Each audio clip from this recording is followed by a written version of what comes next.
오늘은 여전히 불안이라는 제목을 가지고 함께 하나님의 말씀을 나누도록 하겠습니다. 오늘은 노아 이후에 등장하는 족장들에 대해서 살펴보겠는데요. 첫 번째 등장하는 족장의 이름인 아브라함을 우리가 살펴보도록 하겠습니다. 창세기에는 4명의 신앙의 믿음의 족장들이 대표적으로 등장을 하죠. 아브라함, 이삭, 야곱, 요셉입니다. 창세기 1장부터 11장까지는 소위 이제 원역사 시대이고요. 그리고 12장부터 족장 시대의 이야기가 아브라함의 이야기가 시작되면서 12장부터 50장 창세기 끝까지 족장들의 이야기가 창세기 안에 담겨져 있습니다. 이 원역사 시대 1장부터 11장까지 그리고 족장 시대 12장부터 50장까지 연결되는 부분이 바로 오늘 함께 살펴본 본문의 내용인데요. 이 연결되는 지점에서 정말 중요한 주제가 하나 있습니다. 바로 하나님이 왜 하필 이 족장 시대를 시작하는 인물로서 아브라함을 선택하셨을까입니다. 왜 아브라함을 믿음의 조상이 되게 하셨는가라는 점이에요. 아브라함 이전에 그 이유에 대해서 노아의 이야기를 잠깐 한 번 더 살펴보면, 노아에게는 함께 일평생 방주를 만들었던 세 아들이 있었습니다. 셈과 함과 야벳. 이 아들들은 태어나자마자 일평생 방주 짓는 일들을 했고, 결국 하나님의 말씀대로 홍수가 났고요. 그 방주를 완성하여 그 안에 가족들이 들어가게 됩니다. 홍수가 다시 잠잠해지고 다시 땅이 생기기 시작합니다. 노아와 가족들은 방주에서 다시 나오게 되어서 하나님께서 보여주시는 그 무지개 약속 혹은 보우, 활 약속을 받기도 했고, 하나님을 향한 예배를 다시금 회복했습니다. 그리고 이들의 삶이 새롭게 시작됐습니다. 하루는 이 노아 가족이 땅에 포도나무를 심습니다. 이 포도나무는 많은 열매를 맺었고요. 노아 가족은 이 포도나무 열매를 따서 포도주를 만들게 됩니다. 하루는 노아가 포도주를 조금만 드셨어야 했는데 잔뜩 드셔서 취하게 되셨습니다. 인사불성이 돼서 성경에 보니까 벌거벗은 채로 집안에 누워서 그대로 잠이 들게 됩니다. 둘째 아들 함이 그 방에 들어갔다가 벌거벗은 아버지 노아의 모습을 보고 깜짝 놀라게 되어 형 셈과 동생 야벳에게 알려주게 됩니다. 이 상황에서 맏형 셈은 어떻게 대처를 했을까요? 맏형 셈은 우리가 다 알다시피 아버지 그 노아의 옷을 가지고 집 안에 들어가는데요. 어떻게 들어가나요? 뒷걸음질 치면서 들어갑니다. 그리고 아버지의 벌거벗은 몸을 보지 않은 채 바로 옷으로 덮어줍니다. 얼굴을 돌이켜서 절대로 벌거벗은 아버지 노아의 모습을 보지 않았던 맏형 셈의 모습입니다. 이것은 아버지가 비록 술에 취해 누워있지만 아버지 노아를 존경하는 맏형 셈의 모습입니다. 이 사실을 알고 나중에 잠에서 깬 노아가 이 세 아들을 축복해 주는데 어떻게 축복을 하냐면요, 9장 25절에 이런 말씀이 있습니다. 이에 이르되 가나안은 그 함입니다. 둘째 함의 아들들입니다. 함의 아들 가나안은 저주를 받아 그의 형제의 종들의 종이 되기를 원하노라 하고, 또 26절 또 이르되 셈의 하나님, 맏형이죠, 셈의 하나님 여호와를 찬송하리로다. 가나안은 둘째 아들, 가나안은 셈의 종이 되고. 이 가나안은요 둘째 아들 함의 아들입니다. 그래서 노아가 축복을 하는데요, 지혜롭게 행한 맏형 셈은 축복을 하고, 둘째 아들, 특히 둘째 아들의 또 아들인 가나안은 저주를 받아서 이 셈의 후손들에게 이렇게 종이 되는 그러한 저주를 붙게 되기도 합니다. 하나님은 이 노아의 이 축복, 이 말 그대로 행하십니다. 맏아들 셈의 후손들은 복을 받게 되었고, 이 셈의 족보가 창세기에 기록이 되어 있는데요, 이 셈의 후손들 안에서 결국 오늘 아브라함 그리고 이삭, 야곱으로 쭉 이어지는 축복의 족보가 되기도 합니다.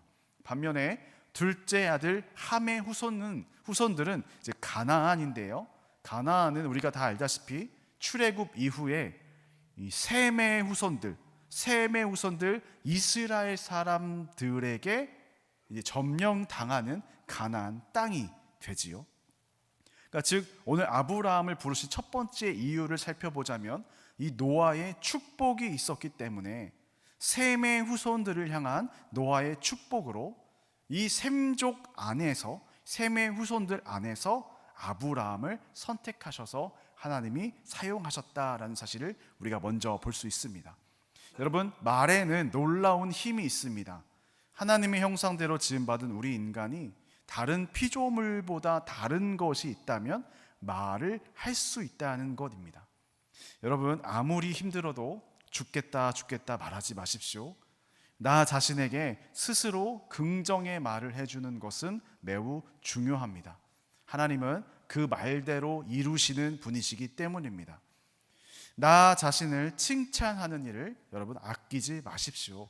왜냐하면 그 누구도 나를 향한 칭찬을 잘 안 해주기 때문입니다. 내 스스로 나에 대한 칭찬을 많이 하십시오. 그런데 하나님이 아브라함을 부르신 두 번째 이유가 오늘 사실 더 중요합니다. 이 첫째 아들 셈의 후손들이 창세기 11장 10절부터 쭉 족보가 나오는데요, 여러 인물들이 나오죠. 셈, 아르박삿, 셀라, 에벨 이렇게 등등 여러 사람들이 나옵니다. 사실은 이 셈의 족속 안에는 아브라함뿐만 아니라 굉장히 많은 사람들의 이름이 언급이 됩니다. 그런데도 이 많은 셈의 후손들 중에서 굳이 유독 하나님이 아브라함만을 선택하셨단 말이에요. 그 이유가 도대체 무엇일까요? 그 이유를 찾기 위해서 이 족보들을 유심히 이제 살펴보면은 발견하게 되는 것들이 있는데요, 이 족보에 나오는 수많은 사람들은 다 가지고 있었지만 아브라함만 없었던 것이 있었습니다. 여러분, 족보라는 것은요, 족보가 되려면 누구를 낳고 이어져야지만이 족보가 됩니다. 여러분, 족보가 되려면 즉 자녀들이 있었다라는 거예요. 그런데 유독 이 족보에서 이것을 강조하죠. 오늘 본문 11장 30절에 보면 사레는 임신하지 못함으로 자식이 없었더라. 그러니까 이 족보 안에서 오늘 본문 11장 30절에 의하면 셈의 족보 중 유일하게 아브라함만 자녀가 없었습니다. 여러분, 남들에게는 당연하게 있는 것들이 있는데 그 당연한 것들이 나에게만 없습니다. 그래서 남들이 가지고 있는 그것들이 때론 부러워 죽겠습니다 할 때도 있습니다. 나는 왜 저 능력이 없을까? 나는 왜 저런 집안에 태어나지 못했을까? 나는 왜 돈이 없을까? 나는 왜 재능이 없을까? 나는 왜 비전이 없고 좋아하는 게 없고 꿈이 없을까? 여러분, 자녀가 없다는 것은 그 당시 문화로는 정말 보잘것없는 가정입니다. 신의 저주를 받은 것 같은, 신이 그 가정을 저주하셨다. 너희 가정은 무슨 죄를 지어서 자녀가 없냐? 그러니까 신의 저주를 받은 것만 같은 그런 손가락질 당하는 불행한 가정이고 불행한 환경이고 불안정한 모습이 바로 그때 당시에 자녀가 없는 가정의 모습이었습니다. 그런데 오히려 이 불안함의 자리에 있는 아브라함에게만 하나님이 더 주목하셨다라는 사실입니다. 여러분, 우리는 누구나 안정적인 삶을 살기를 원합니다.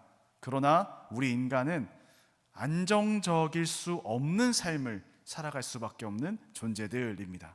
이 말은 즉 인간의 기본 정조가 불안이라는 것입니다. 하이데거라는 철학자가 있습니다. 이 하이데거는 인간에 대해서 이렇게 정의합니다. 인간은 죽음에 이르는 존재다. 물론 여러분, 이 말은요 특별한 말은 아닙니다. 우리도 이미 다 알고 있는 말이고 우리도 다 할 수 있는 말입니다. 그런데 하이데거가 이렇게 말했던 이유는 그의 기본 철학 때문에 그렇습니다. 이 하이데거의 기본 철학은 인간이 죽음이라는 한계에 살아가기 때문에 인간의 근본 기분이라고 하거든요. 완전 인간의 존재 자체로 부르는 그 근본 기본이 불안이라고 보는 인간관입니다. 즉 인간은 죽는 존재들이기 때문에 당연히 불안함을 느끼며 사는 인간, 그 인간이 그렇게 불안함을 느끼며 살아가는 게 당연한 삶이다라고 보는 것이죠. 사실 성경에서도 불안한 인간상을 찾아볼 수가 있습니다. 더 앞에 창세기에 가보면 동생 아벨을 죽이고 에덴의 동쪽으로 이동한 가인의 모습이 잠깐 등장을 합니다. 이 가인이 동쪽으로 가다가 결국 정착한 땅의 이름이 놋이라는 땅에 정착을 하게 되는데요. 이 놋이라는 땅의 이름은 뜻은 바로 방황하다라는 뜻입니다. 저는 가인이 놋에 정착했다라는 부분을 볼 때마다 느끼는 부분인데요. 인간이 아무리 이 세상에서 안정적으로 정착하는 삶을 산다고 할지라도 이 세상 안에서는 결국에 만족이 없고 놋, 방황하고 불안한 삶을 살 수밖에 없다라는 사실입니다. 이것이 우리 인간의 삶입니다.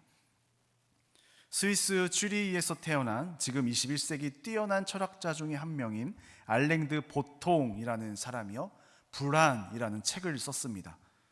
우리는 왜 불안한가에 대한 이 주제를 가지고 여러 가지의 말들을 합니다. 알랭드 보통이 말하는 불안한 이유는 내가 나를 어떻게 보느냐에 대한 질문보다는 세상이 나를 지금 어떻게 보느냐라는 질문을 우리는 더 많이 한다라는 것이에요. 그러니까 남들의 기준, 세상의 기준으로 나의 존재 자체를 보는 것이 불안의 시작이라고 말합니다. 그래서 그는 그 책에서 불안을 해소하는 방법으로 여러 가지를 말합니다. 쇼펜하우어가 강조한 고독의 시간이 있어야 하며, 또 예술 작품들을 통해서 딱딱한 나의 삶을 부드럽고 온화하게 해야 불안이 사라진다라는 등등의 이야기를 이 책에서 합니다. 그리고 이 책에서 눈여겨보았던 대목은 불안을 해소하는 여러 가지 방법 중에 기독교적인 방법을 말했던 것이었습니다. 기독교 공동체 사람들은 역사적으로 세속적인 지위나 세상적인 방법보다는 하나님이 바라보는 나, 가난했던 갈릴리 출신으로 오신 예수님의 그러한 삶을 보고 마국간에서 태어난 그 주님이 바라보는 나에 집중을 했다라는 거죠. 그 예수님을 믿는 사람들로서 세상의 기준으로 보는 나에 집중한 것이 아니라 지금 나와 함께 하시는 주님께 집중하면서 나와 함께 하시는 주님이 어떤 분이신지에 대해서 더 집중하면서 천국의 삶을 소망하고 그 불안들을 이겨왔다는 대목이었습니다. 이 부분이 참 와닿았는데요. 우리 개신교 신학에서 아주 위대한 초대 신학자인 성 어거스틴은 이런 고백을 하기도 했었습니다. 우리 마음이 당신 안에서 안식할 때까지는 편안하지 않습니다.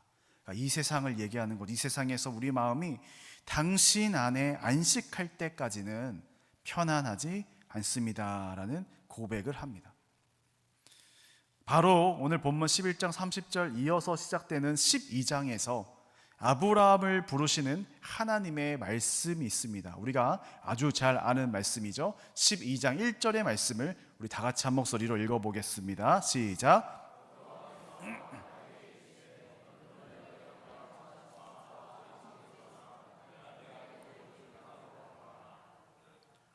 여전히 불안한 삶을 살아가는 아브라함에게 하나님께서 찾아오셔서 떠나라라고 명령을 하십니다. 그런데 놀랍게도 아브라함은 이 말씀에 순종을 해서 길을 떠납니다. 여러분, 지금 아브라함의 문제는 해결된 것이 아닙니다. 여전히 약함의 자리에 있었고, 남들은 다 있지만 나만 없는 그 불평의 자리에 있었고, 여전히 불안한 삶을 살아가고 있었습니다. 그럼에도 아브라함은 나에게 찾아오셔서 말씀하시는 그 하나님의 말씀을 믿고 따라갑니다. 저는 이 본문에서 여전히 불안한, 또 남들과는 다르게 나만 불안정한 삶을 사는데 왜 아브라함은 그 불안한 상황 가운데서 단번에 하나님의 말씀을 믿고 따라갈 수 있었을까라는 궁금증이 생겼습니다. 도대체 무슨 근거로 자신의 모든 삶의 터전을 옮길 만큼의 큰 결단을 할 수 있었을까 고민을 했었던 구절입니다. 제가 예전에 1년 정도 되는 것 같은데 새벽 배달 일을 했었던 적이 있었습니다. 밤 9시에 이제 출근을 해서 새벽 3시, 집에 오면 4시 이렇게 일을 했었던 기억이 있습니다. 주일에 사역하고 와서 그날 밤에 바로 주일 저녁 9시부터 새벽까지 시작을 해서 주 5일 동안 일, 월, 화, 수, 목 이렇게 5일 동안 새벽 배달 일을 했었던 적이 있습니다. 주 5일 동안 그렇게 새벽 일 하고도 80 정도밖에 받지 못하는 그러한 일들을 하기도 했었습니다. 사역자가 이런 얘기하면 찌릿 안 됐다, 불쌍하다, 그런 눈으로 쳐다보시는 분들이 지금도 몇몇 분들이 계신 것 같아서 계실까봐 미리 말씀드리면, 제가 재정적으로 힘들어서 이런 일을 한 것은 절대로 아니고요. 앞으로 모르잖아요. 어떤 목회를 하게 될지. 그리고 목회자들은 누구나 다 우리 고민을 합니다. 개척을 할 수도 있고, 자비량 사역을 할 수도 있고, 또 나중에 선교를 나갈 수도 있고, 어떤 모양으로 목회를 할지를 모르고, 또 사람의 앞날은 누구도 알 수 없기 때문에 지금 여유가 있을 때, 시간이 될 때 이것저것 목회 외에 이것저것 다른 일들을 해보면서 경력도 좀 쌓아보고 이런저런 경험을 해봐야겠다라고 생각을 해서 그 아르바이트를 하기로 결단을 했었던 것입니다. 그렇기 때문에 저를 너무 불쌍한 눈빛으로 쳐다보지 않으셔도 됩니다. 그런데 제가 사실은 좀 불안했던 거죠. 앞으로 어떻게 살아야 하나에 대한 불안감도 있었고, 또 목회를 잘할 수 있을까, 또는 우리 가정이 안정적으로 살아갈 수 있을까, 안정을 찾지 못하는 우리 인간의 전형적인 모습 아니겠습니까? 그래서 사실은 이런저런 일을 해보는 것이겠죠. 또 이런 일을 찾아보게 되고, 저는 그때 배달 일을 할 때 송도 지역을 맡아서 배달을 했었습니다. 다행히 아파트가 많은 송도여서 엘리베이터만 잘 타면 되는 그런 코스예요. 문이 열리면 빠르게 뛰어갑니다. 녹즙 배달을 했었거든요. 엘리베이터 문이 열리면 빠르게 뛰어갑니다. 왜냐하면 엘리베이터 문이 닫히기 전에 얼른 뛰어가서 그 집 앞에 걸려있는 그 녹즙 그 가방이 있어요. 그것을 빼고 새 걸로 갈아 끼워 놓고 다시 엘리베이터로 달려와서 타야 하기 때문에 엄청 빨리 달려야 됩니다. 가끔 복도가 엄청 긴 아파트가 있어요. 한 복도에 여러 집이 있는 아파트 있습니다. 그러면 이 배달 가야 되는 그 집이 맨 끝에 있는 집도 이제 몇 개가 있어서 이제 운동한다라는 생각으로 문이 열리면 준비 딱 막 뛰어서 탁 달고 갈아 끼고 바로 와가지고 스위치 딱 누르는, 이렇게 밤마다 달렸던 그 기억이 있습니다. 그러다가 엘리베이터 문이 닫혀서 못 타면 그때마다 이제 퇴근이 늦어지는 거기 때문에 좌절을 하는 거죠. 송도는 40층, 50층 막 이런 아파트들도 있어서 한 번 놓치면은 하염없이 기다려야 하는 그런 시간들이 있었습니다. 한 번은 이 일을 하는데 적응이 돼가지고 점점 지루해지기 시작한 겁니다. 새벽에 늘 나온다는 것이 이제 힘들기도 하고 지루해지기도 하고 정신적으로. 그래서 일을 하면서 그래도 나는 목사인데 이 일을 어떻게 하면 좀 더 의미 있는 시간으로 보낼 수 있을까? 그러니까 이 일을 그냥 때우는 것이 아니라 그래도 나는 목사니까 이 일하는 동안을 좀 의미 있는 시간으로 만들었으면 좋겠는데 어떻게 하면 의미 있는 시간을 만들 수 있을까라고 생각을 하다가 그 배달시킨 그 집들을 가면요, 문 앞에 이제 명패가 있잖아요. 교회에 다니는 집들은 어느 교회라는 명패가 있습니다. 그 집에 누가 사는지 모르지만 그 집 문고리에 가방을 걸어주면서 속으로 그 명패가 있는 집은 축복 기도를 해주자, 나 목사니까 축복 기도를 해주자라는 마음으로 이렇게 다음 집을 향하게 되면서 이렇게 기도를 해주며 가고 있었습니다. 누가 사는지도 모르는데요. 어느 한 집을 가게 되었는데 그 집은 명패가 있는 교회에 다니는 이제 집이었어요. 이제 엘리베이터가 열리고 이제 막 달려가서 그 교회 다니시는 명패가 있는 집인데 그 배달 가방이 문고리에 이제 걸려 있고 거기에 이제 얼음팩이 있잖아요. 그 녹은 얼음팩도 같이 넣어서 그 문 밖에다 걸어 놓으시거든요. 그러면 제가 새 얼음팩을 가지고 있다가 그것을 이렇게 넣으면서 녹은 그 얼음팩을 이렇게 갈아주는 거예요. 그런데 거기 문고리에 걸려 있는 녹은 그 얼음팩이 찢어졌었나 봐요. 그거를 그 건 사람도 몰랐겠죠. 그러니까 그 물이 가방 밖까지 다 새서 바닥이 이제 젖어 있었던 거죠. 그러니까 제가 엘리베이터 문이 열려서 기도해 줘야지 마음 먹고 그 문 열리자마자 달려가는데 제가 바닥에 그 물을 밟고 진짜 붕 날랐어요. 다행히 크게 다치지는 않았지만 그래도 발이 붕 떠서 넘어졌죠. 그런데요, 제가 오늘 굳이 이 목사가 녹지 말바한 이야기를 왜 말씀드리냐면요, 제가 넘어지자마자 그 교회 다니는 명패 달린 집을 향해서 제가 쌍욕을 퍼부었었습니다. 저도 모르게. 여러분 한번 생각해 보세요. 저는 불과 5초 전만 해도 이 집을 향해서 기도해 줘야겠다라고 생각을 했어요. 여러분 그런데 5초 후에는 어떤 모습입니까? 이 집을 향해 제가 지금 욕을 하고 있어요. 제가 이걸 굳이 왜 말씀드리냐면 이게 우리 인간의 모습임을 말씀드리고 싶어서 그렇습니다. 여러분 이게 우리 인간의 모습이에요. 우리는 이렇게 다 연약하고 쉽게 넘어집니다. 결심과 결단이요 5초도 안 가는 사람들이 바로 우리 인간입니다. 여러분 우리가 잘나서 하나님이 부르셨을까요? 절대 그렇지 않습니다. 누구보다 연약한 존재이기에 주님이 오늘 우리를 부르시는 거예요. 주님은 분명히 말씀하셨습니다. 죄인을 부르러 이 세상에 오셨다라고 말씀했습니다. 죄인인 나를 부르려고 주님께서 이 세상에 오신 거예요. 그래서 그분의 부르심 앞에 우리는 나 잘났다고 교만할 수가 없는 것입니다. 저는 그날 다시 엘리베이터 타고 내려오면서 많이 회개하며 기도했습니다. 하나님, 저 같은 사람을 목사로 부르신 게 맞냐고. 하나님, 저 이렇게 주님 믿는 가정에 욕을 하는 사람이라고. 그러니까 금방금방 목대로 변하는 게 나라고. 결단한 거 금방금방 변하는 게 내 모습이라고. 주님, 저를 정말 목사로 사용하시는 거 맞냐고. 이렇게 엘리베이터 내려오면서 기도하면서 내려오게 됐습니다. 그런데 그 내려오는 중간에 주님께서 저에게 이런 마음을 주셨습니다. 너가 하는 게 아니다. 내가 한다. 네가 잘나서 하는 게 아니고 네가 능력 있어서 하는 게 아니라 그래서 내가 하는 것이다. 너가 뭐 탁월해서 뭐 잘하는 게 아니라 너가 뭐 능력이 좋아서 하는 것이 아니라 너가 연약하기에, 너는 여전히 연약하기에, 너는 여전히 불안한 존재이기에, 그러니 내가 너를 사용할 것이다. 여러분 오늘 왜 아브라함은 이렇게 단번에 하나님의 말씀을 믿고 따라갈 수 있었을까요?